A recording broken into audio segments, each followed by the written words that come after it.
Well spoken. Thank you so much, Tenzin. Tenzin Tsekyi ne social nangere. Let us now welcome Tenzin Tsekyi to share her thoughts with us.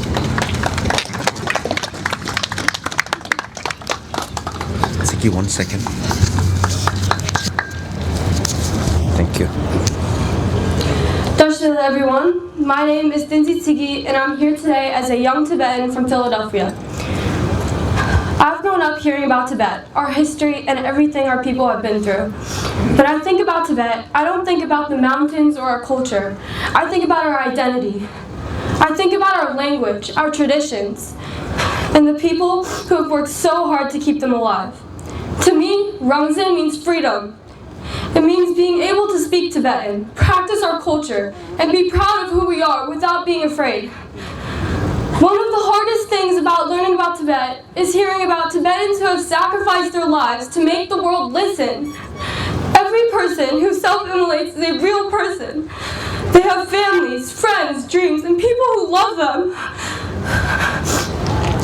Recently, we lost Baolowa Rangzin, and his sacrifice has been really difficult for many Tibetans.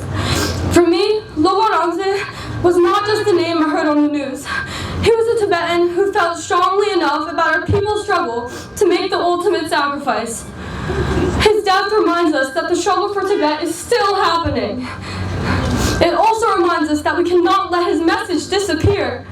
We should remember him not only through sadness, but by learning from his courage and continuing to speak about Tibet. Lowa Rangzin's sacrifice also makes me think about what our generation can do. We may not be able to change everything overnight, but we can keep his message alive.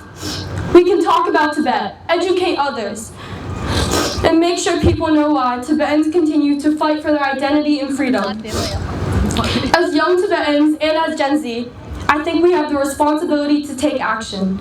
We have social media, phones, and the ability to contact people from across the world. We can use these things to talk about Tibet and help other people understand what is happening. We also need to learn about things like the Ethnic Unity and Progress Law and how it could affect Tibetan language, culture, and identity. Even though we are young, we should still care about these things because they will affect our future. Sometimes I ask myself, what will Tibet be like when our generation gets older? Will Tibetan kids still speak Tibetan? Will they know our history? And will they still be proud to say, I am Tibetan? I think that depends partly on us. We might be young, but that doesn't mean our voices don't matter. We can learn our language, learn our history, speak up, and keep Tibet in people's minds. We can honor people like Baolowa Rangzin. By making sure their sacrifices are not forgotten.